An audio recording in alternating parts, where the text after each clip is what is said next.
Welcome to the Germinate Podcast, where agriculture, business, and innovation take root and thrive. I'm Joe Sampson, and with nearly 2 decades of experience in agricultural equipment and scaling businesses, I'm here to bring you actionable insights, inspiring stories, and strategic advice.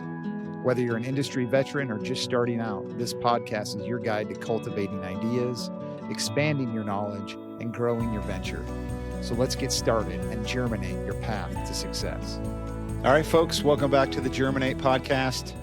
Always appreciate you all listening in. Today we got a real special guest, Matthew Meade. I'm going to get into Matthew here in a second. It was about 3 weeks ago when I decided to go out on my own, and I made a few calls, and Matthew and I were connected, and I just knew I needed to surround myself with good people, and Matthew's definitely one of those guys. So welcome aboard, Matthew. How are you? Thanks. I'm great. How are you, Joe? Doing well. So yeah, I guess the first call to you was just, you kind of did similar things to me. I can't remember when. How many years ago did you go out on your own? 2012, I started FX Machine Tool. 2012. So you're a veteran at this game by these standards. So talk a little bit about who you are and what your company's doing now and where you came from and your background and all that good stuff. Okay. Well, I grew up on an Iowa farm, normal hog and cattle farm, 320 acres back in those days in the 70s and 80s was big enough back then. And I went to the University of Northern Iowa. My dad didn't let any of his 7 boys become farmers. So I went off to college and I got a degree in manufacturing, engineering, technology. And that took me to Kansas City when I graduated. And I started out as an engineer at a sheet metal fabricator, basically. So I learned how to program machines and design parts and then go down on the shop floor and help manufacture those metal parts. It's different than machining, it's fabrication. So we use punches and lasers and press brakes and welders and paint and finish and all the things that you do to fabricated metal parts. And so I did that for about 7 years. I guess I left that company after 5 and went to another company where I became engineering manager. And while I was there, I got the opportunity to get my MBA.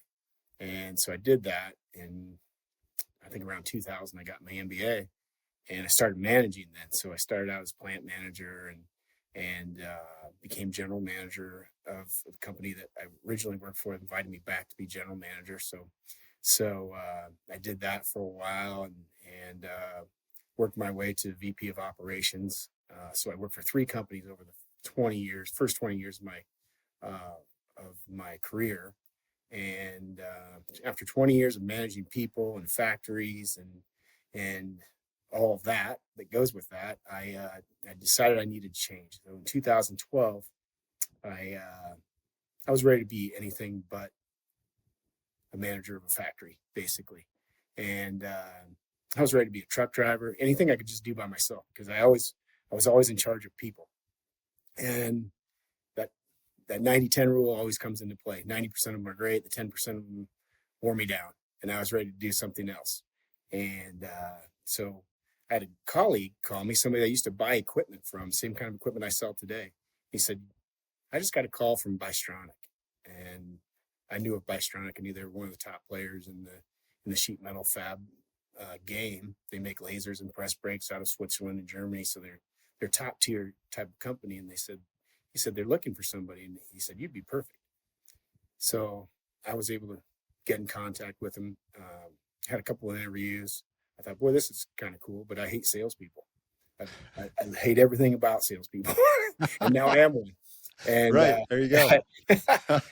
So I thought, okay, this will be interesting. And I was finally offered a job and I took it and I covered a couple of states for them to sell lasers and presses. So I basically went from buying equipment to selling equipment, and I think using the equipment all those years helped me do what I began to sell. So it changed my life a lot, actually. To go see all my old competitors, to go see all these customers that we had in a different light. Now trying to sell them something where before I was trying to make them something. So it was really different for me. So it made me, I guess, what I think is more of a consultant than a salesperson, because Yeah. salespeople show up and say everything they have Well, to say about their. yeah, it's a lot different when you're trying to chase a deal or chase a commission or chase a this or chase a that. And when you have the background that you have with the technical aspect of things, I mean, that was your entire background until you jumped in and went to, Bystronics in 2012. But having that background gives you kind of a unique perspective on how to sell something, because I mean, in a sense, you know the mechanics of it, and that's the best kind of salesperson for sure.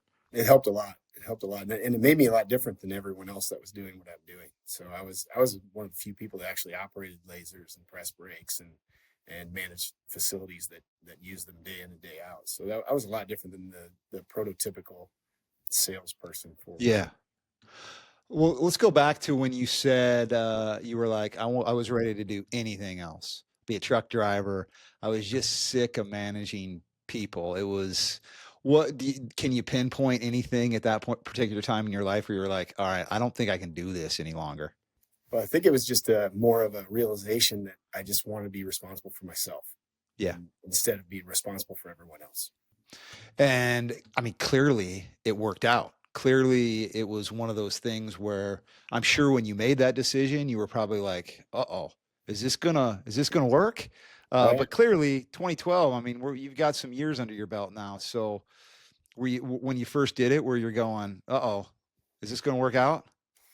Yeah, the first year was pretty slow. Didn't really, I was nervous every place, every door I went through. I was like, I don't know what to say. Still learning the products, the Bystronic products, even though I knew the industry. And that was what really got me through, was that I knew the industry. I knew the jargon, I knew business, so if I could get in front of an owner, I could talk about anything they want to talk about. Yeah. So that was, I think, the normal barriers, like getting past the gatekeeper and those things, I wasn't very good at. But once I could get past the gatekeeper and I could get to the owner or the guy running the shop or whatever it would be, I could speak about anything with them, and that helped me a lot. Yeah, and talk about that, like the relationship, because clearly you and I were kind of, I don't want to say hooked up or connected with one another due to a similar relationship that we had in the industry, and clearly that's important to me. I think it should be important to everybody. Obviously, that's important to you. Talk about that and how you kind of build up relationships over the years, and did it come naturally to you, or was it something you knew you had to work on through calling here and calling there and all those things? Yeah, I think you find all kinds of relationships out there. You find the kind that are strictly business. They're black and white. They you get them what they need, and they give you back what they want. But I think the majority of my customers and where we have the best successes, where we hit it off on all different levels. We hit it off with uh, obviously the business is why we're together. So we hit it off. We're strategizing together. We're working on ROIs together. They let me help them with things like plant layouts and material flows and stuff that most guys selling what I do don't really involve themselves with. So I probably take that a step further than most. So we hit it off there, and then next thing you know, we're talking about, hey, where'd you go to school? What was your background? And then, what do you do for fun? We hunt or we go boating or whatever the case might be. I feel like that you have to be able to relate, and it's real for me. I don't have to make anything up. I can just be who I am, and we just really have fun together. And the next thing you know, we're out having a beer together. We're out for dinner, and we're close like that, and then you become friends. And one of the things I learned as we progressed through my years here at Bystronic, I was there as a direct sales engineer from 2012 to 2018. And that's when I decided I was about to be 50 years old, and I said, I've got to go start my own business. If I'm going to do it, I better do it now. Yeah. Now, I was at the height of my career. I had won some sales contests. I went from not knowing anything about sales to being Bystronic's #1 salesman in the world. So I was like, if I'm going to do this, I should do it now. Wow. Because Wow. so they, I put a PowerPoint presentation together, and I went there and I said, guys, I'm about to be 50. I have to do this. Yeah. And I was pretty sure they would let me go from being a direct sales engineer to being their distributor, because they were hybrid already. They had some distributors and they had some direct guys. And so I thought, okay, hopefully they will. So I put together this presentation.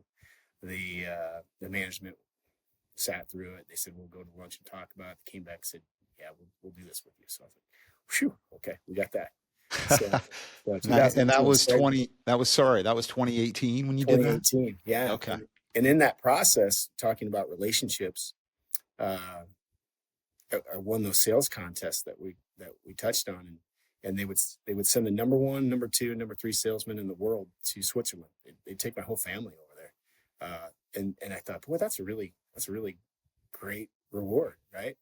Well, while I was there, I realized why they did it. They wanted to pick my brain. They wanted to pick the guys from the other winners, guys from Denmark and China and Poland and Germany, where Bystronic is probably more prominent than they were in the United States. So it was a little different to see Americans over there. But the reason they did that for us wasn't for us so much as it was for them. They wanted to find out what made us tick. Like, why are you guys having success at what you're doing? And it all came down to relationships. I could talk about guys I'm having sales with, but it's really about how I treated them, how we interacted, how we became friends, how we did so many other things than just try to sell them a machine. So that's sort of how we got here. It's funny. I'm probably, 10, 15 years ago, I had my boss come up to me, and I had some success early on with, landing some customers back at my previous employer. And he asked me, how did you do that? Like, as if there's a kind of a 5-step rule to landing a customer. And to your point, there really isn't. There really isn't a formula that you can post on LinkedIn or put a TikTok video out. I mean, you really can't. You nailed it. It's all about finding whatever it is you can kind of get on common ground with someone. And then, to your point, breaking bread is always a good thing. And then taking that first initial call into kind of a collaboration, then into a partnership. And then before you know it, you're right, you become friends. This is a lifelong friendship or a brotherhood. There's one customer out there that we talk to each other all the time. You know him as well. I won't drop his name here, but we say, hey man, what's up, brother? Every time we talk, it's almost like we're family at this point in time. It's crazy how that transformation happens, and there's no formula for it. It just, you either kind of have it or you don't. Yeah. And there are plenty of people in our business that are successful that don't have it, but it's just a lot easier for me to just get to know them and make sure you're taking care of what they need. Yeah.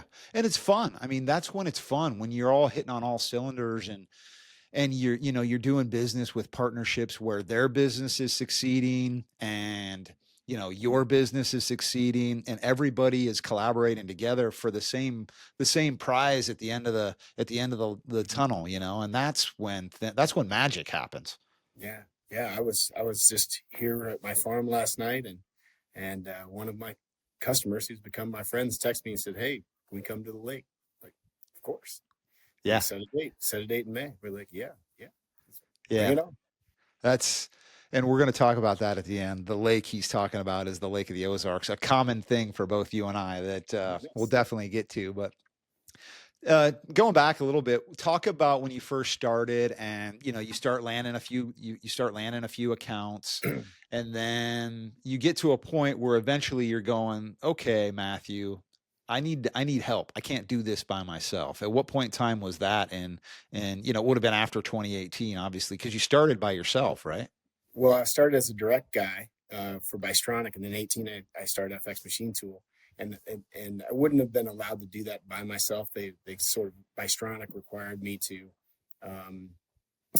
to hire someone else as well Oh, okay. to cover the ground. So I so got I you. hired one of my customers, and I thought, well, he's an engineer like me, and he ran lasers, so he'll be perfect. Yeah. And he was in a situation where he was moving, so he was leaving his job anyway. So I didn't like take one of my customers' employees. He was Yeah. Right. moving, Right. so it just worked out. And he helped me get through that first year by covering. I think he covered half the state of Iowa, and I took care of another state and a half or something like that. So it really got me started, and we had some success. And Bystronic is not my only principal, but they're my flagship principal. So they're a high percentage of what we sell. Um, they sort of dictate how much territory I'm willing to cover. So we started out with about 2 states, and now we have 5 states with them. So as I grew, every time I would get another state to cover for them, basically had to hire another employee. So now we're up to 5 states. We've had up to myself and 4 other salespeople, plus my wife, who we'll talk about too later, I think, when we get into some of the other things that we're going to talk about. Yeah. So there's 5 of us now. We've been as big as 6. With the economy right now, we're more right sized at 5 total. So Yeah. So surrounding yourself with good people, that's another kind of core principle, obviously, that you kind of implement in your business. yeah, Talk about that and how do you know and how important is that? I think it's the biggest part of this is you want people that will work with your customers just like you would if you were there. I've got some really good guys. Really happy about all 3 of the guys that are out there selling with me now. They they can relate. They can get past just the business part of it and get to know the customers. I basically allow an unlimited budget to get to know people. That's what it is. I don't care if it's golf. I don't care what it is. Maybe go have a beer, take them out for dinner. Hey, if these people are going to trust you, and you're going to ask them for $1 million, they really need to know you. Yeah. And so that's how we do it. And my team is just great at that. They're super at it. Most of them are industry professionals, mostly in fabrication, or at least machining, hydraulics. One of my guys was a hydraulic guy, so industrial sales. And one of my guys he's just a good guy. Like, Yeah. he probably doesn't know the technical side of things as well as some of us, but everybody wants to talk to him. Like, Yeah. he's just that guy. So Yeah. he gets us through the door, and then we help with the rest. So there's all kinds out there, but that's what I think is most important, is getting to know people. Well, I always say if I walk into a room with 10 people, there's a good chance 9 of them are probably smarter than I am.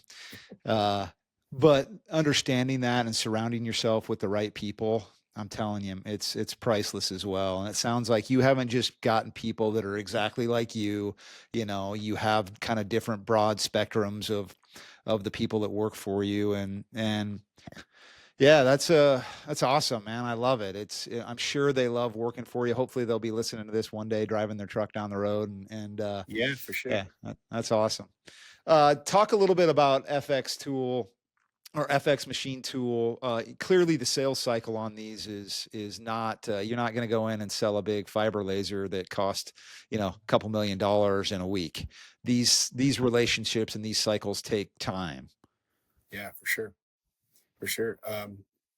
I've had them range from my first meeting and get a sale. Yeah. When you work with private owners, sometimes that's just how it works. It's not very often, so please don't think that's the norm. But I've had them go from the very first time I met somebody, they bought a press brake from me on the spot, and Okay. and just that was a very unique situation. Most of them are, I would say, 6 months on average, to get, from the start of the sales process to actually get a sale. Some of them are years, though. Some of them take years, and then with a lead time that, if something's coming from Germany or Switzerland, it might be a year lead time to get a machine like that. So then the project's out another year, and by the time the machine is actually installed and the customer makes a final payment, it might be 2.5 years before FX Machine Tool gets paid on it. So you got to be in it for the long haul. Wow, that's nuts, man. That's crazy. So are you selling to guys that primarily don't have this equipment now, or are they replacing it? Or is it a combination? Are they kind of upgrading, or is it a combination of both? It's a combination of both. We are small enough of a company that we appreciate stopping in the small businesses, and they're the guy that might be cutting with plasma machines today, and maybe he has an old mechanical press brake. Even he might be that kind of antiquated, but if he knows us when he goes to buy his first laser or first precision press brake, we might be the person he calls. So he'll never call us if he doesn't know us. So we have to stop by all those small shops too. So it's a combination of experienced big OEMs to mid-sized job shops and family-owned shops to mom and pop shops. It's everything in between. Why is it such an upgrade to buy, say, a fiber laser or, some of the other equipment that you're selling versus what they're utilizing and using now? Is it just all about because it's so much faster? I'm guessing that's a huge advantage. It sort of depends what material that you're trying to cut, but generally speaking, it's about accuracy. Okay.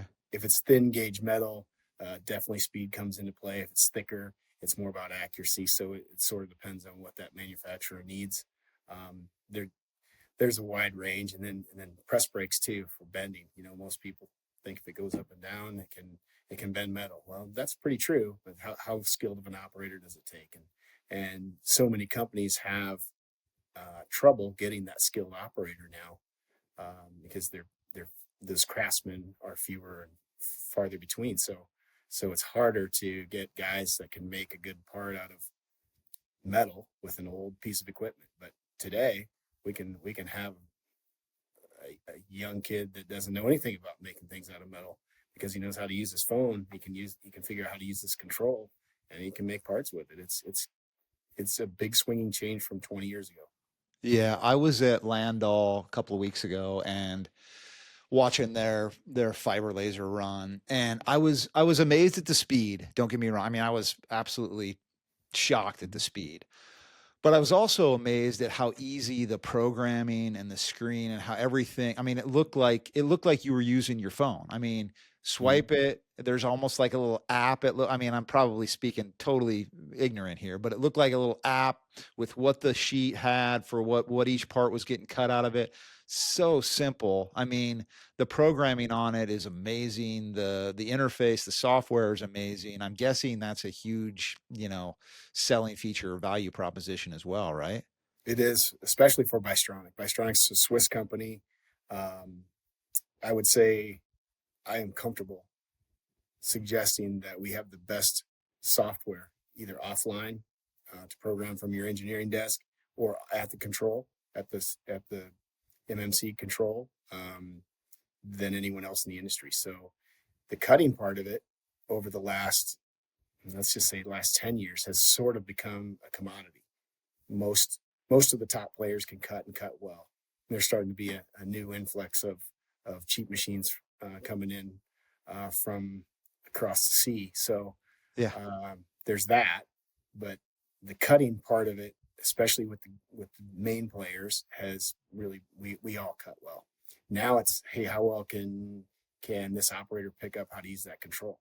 Well, I think we do that better than anyone else. It's easier to learn the first time and easier to teach the next guy, because more than likely, if you buy a machine tool today, that guy, those two guys that go to training, or those two people, because often women as well, those two people that go to training, they may not work there in 6 months or 12 months. So how easy is it for them to teach the next person that's going to run that machine? And that's sort of where FX Machine Tool and Bystronic win in this game. Yeah, and it's not really a question of if they're going to be there. It's almost like the norm these days. There's those type of folks are moving around all over the place, left and right. So an easy training interface like that, and I'm proof positive, everybody listening. I mean, I'm not a machining guy. That's not my expertise. Those would be one of the 9 people in the room that are smarter than me. But even I looked at it and thought, you're right when you said it. It's like using your phone. It's that simple. It was amazing to me. I was fascinated just to watch it and watch the interface and watch the operators run. And, they were just kind of putting on a little show for me. It's really impressive to watch for sure. They're So I fun don't shows. doubt that it's the interface and the software that makes it that's the game changer these days for sure. Yeah, for sure. Awesome, man. Let's see. Talk about a little bit about your network and your, how you're kind of building your name in FX Machine Tool. Is it all sort of word of mouth? Do you go to? Are you a membership of any organizations? What does that look like in your world? Not so much. There are, I have colleagues that do the same thing I do, so we interact a lot. We bounce a lot of things off each other. We typically represent the same principles, so not just Bystronic. We have several other lines out there, from Ultra Plasma to Slap Pro, accessories for laser cutting and plasma cutting. So there's a handful of things that we like to represent together, so that we have good strategies there, and we can network a little bit. Some guy might get a lead for someone in my state, and they'll just give me a call and say, "Hey, you need to run over and see these people." So we help each other out with that. I'm not very good at networking as far as associations and that stuff go. And typically my guys too. We grind really hard. We're on the road. What I ask is that we're on the road 4 days a week and one office day, and 2 nights in a hotel a week is typical for us. So we like to travel for 3 days and 2 nights. Try to balance that road and family life. So that's typical for me and my guys. That's hard to find good guys that can go out and have good relationships with customers, be smart, say the right things, entertain, do all the follow-up work that you have to do in hotels and all the things we have to do, and then be gone from home for 2 nights a week. That's a hard thing to do, and hard person to find. But thankfully, FX Machine Tools got some really good guys. Yeah, that's awesome, man. And you've got a strategy. You've got a strategy and you stick to it. And it's sort of, once you stick to a strategy, it slowly becomes a habit. And once you have a habit formed, I mean, then it's just a matter of just waking up and that's your week, that's what it looks like. So no, I love that. Talk about the importance of family with you and your people. And it sounds like you've kind of created a little bit of a family, but your wife, she works with you alongside you as well. How's that work? Yeah, she's amazing. Courtney is awesome. She's a registered nurse, and I'm self-employed, and it's great to have that for us as well. So Courtney works 24 hours a week, 2 12s, and she works in a surgery center, and that allows us to get health insurance, which is really important for self-employed people. So that's big for us. But the other 3 days a week, I keep throwing stuff at her, and I keep telling her. She tells me every day, "I'm a nurse, Matt. I'm not an accountant." And I'll say, "Okay," but I keep giving you stuff, and you keep getting it done. So until you don't get it done, we're going to keep doing it. And she Nice. laughs, and she's a great partner and a great friend. Unbelievable, really, all the things that I get from her. I can't give her enough stuff. She's a Yeah. busybody person, and that's really big. And I think my guys too, the guys that work with me, Mike and Preston and Shane, they all have that at home too. They have that partner that they know that we have to be gone to go do what we do, and they're just really good partners to take care of things. So it's really big for us. Yeah, life can be hard, man. It's a grind. It can be a struggle. You could be chasing this meeting and then chasing that deadline, and then something doesn't go right. And I'm sure you have something happen with one of your machines, and you got to go try to, put that fire out. So when you come home and you've got a good spouse, in my opinion, it's really the only thing that matters. And my wife and I just celebrated 17. God, I might get this wrong.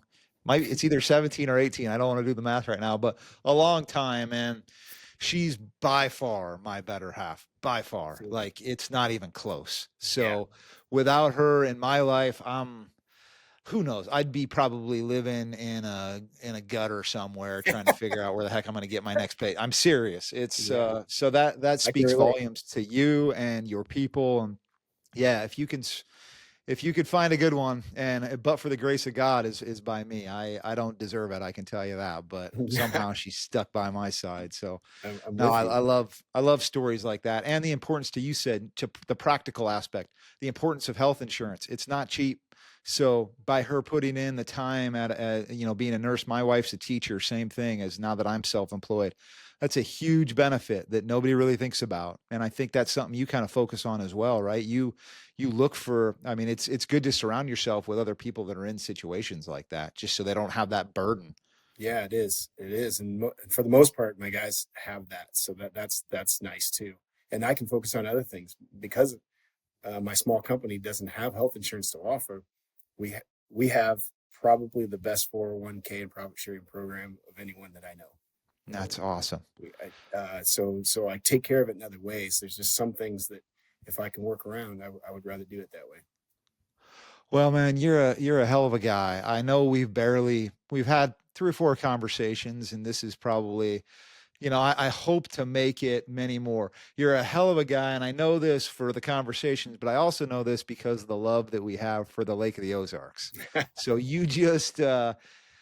me give you a background on me first, and then you talk about yours. I've been going to the Lake of the Ozarks for I'm 48 years old, so since I was 3 years old, we'd go there on family Wow. vacations every week, and then somewhere in this was I can't remember the exact year, but my old man decides to finagle away in with his brothers to buy a house there on the 34-mile marker. And it just kind of kept us going and going. And I've been all over the world. I've been to a lot of different places, and some of them are pretty extravagant, but nothing compares to when I get there and get on. I don't even have to be on the water. It's just a matter of seeing it and being there. And so I love it, man. I still have a boat there at Village Marina, and that'll be a part of my life till the day I die. I promise you that. So you just moved there, what, a year and a half ago, you said? About a year and a half ago. Yeah. So I'm an empty nester now, Yeah.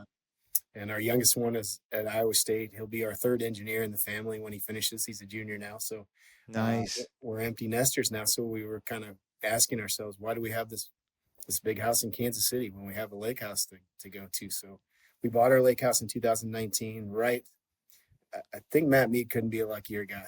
That was Right the before time, COVID and everything right shot before. up like a rocket Oh ship. yeah, Yeah. yeah. Houses are worth more than twice what they were worth in 2019. So we were fortunate enough to get in on that. And honestly, one of my former bosses, Bob Krug from ICF, who gave me my first job, and I still give him a lot of business about how low he started my salary. So, he had a place. He's had a place down here since then, since the early '90s when he first hired me out of college, and sort of helped me. We were going to buy a place closer to home, like Lake Viking, if you know where that is, just north of Kansas City. I don't, huh? It's just a small lake too. I think it's only maybe a couple hundred acres. Not you. I mean, you do laps. Right. And but I thought, I'm traveling all the time and come home from Iowa every week and be driving right by, and Courtney could just meet me there. And I told him that one day, and he goes, "Why in the hell would you do that? Yeah. Come to Lake of the Ozarks." And so we went down there one weekend. And we had such a blast. And the next trip, we started looking at houses, and a couple of trips later, we're starting to make offers, and lo and behold, in 2019, we get a house down there, and just absolutely love it. So what mile marker are you on? We're at the 31. We're actually on Lynn Creek Arm. Oh my Lynn Creek gosh, Drive. I'm jealous. That's Yeah, a beautiful part of the lake. Oh, that's right. You told me that in a conversation. It's nobody really wants to be on those high mile markers, but I'm telling you that Lynn Creek Arm is absolutely beautiful. That's awesome. I think the higher the number, the better it is these days. Oh, by far. The water's so rough down low, and there's such good restaurants and bars on the water. I can be at 8 different bars in less than 15 minutes on the water. So yeah, well, and you're I mean, I love like the 19-mile marker and all that part of the lake. It's Yeah. busy, but there's some fun places there. But Oh, you're yeah. close to that when you're on the Yeah. 31, and then you can go up to Big Dicks and do all that whole Yeah. thing too if you Yeah, want I to. love it. So I love it. It's nice. great. No, it's just a great place. What kind of boat do you have? We do a tri-tune. We have a Harris tri-tune. So Nice. it's pretty important for us because we socialize a lot. We Yeah. have Courtney. Here's how amazing Courtney is too. We have well over 100 guests, overnight guests in our house every summer. My And gosh. we like to share. We share with what we have, and it's family, it's friends, it's friends of friends. It's whatever, and we just like to entertain, and we just have a blast with it. So a tri-tune is important for us because 14 of you can You all throw a lot of people on it. Yep. a lot of people, a lot of beer, good Yep. coolers. There you This- go. That's good what it's music. all about. No, it's great. Oh man, I love it. I hope to be one of those friends this summer. I'm going to look you up for sure. You will for and sure. We can. We're only 3 miles away on water, so Well, no, I'm at Village now, so I'm on the 3-mile marker where my boat's okay. at. So it's not convenient, but every summer we get up to the 34 still for about a week, and I kind of camp out on the boat, and it's Nice. fun. It's been great. We got Very cool. we kind of like to entertain as well. So that's the lake. It's fun bringing people there, especially ones that haven't seen it. So Yeah. Matt, I'm gonna look you up, and we're gonna crack a cold one That and sounds great. keep this relationship going. And I can't thank you enough for joining me on this, man. It's been a good one, and you're a good guy, so I appreciate you. Thank you.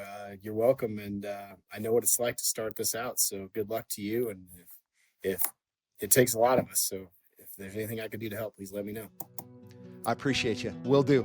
All right. Thanks, everybody. Thanks, Joe. Hey, folks, thanks for tuning into the Germinate Podcast. If you found value in today's episode, be sure to subscribe, leave a review, and share it with others in the industry. And join me next time as we continue to explore the innovations and strategies shaping the future of agriculture and business. Until then, keep growing, keep innovating, and keep germinating your success.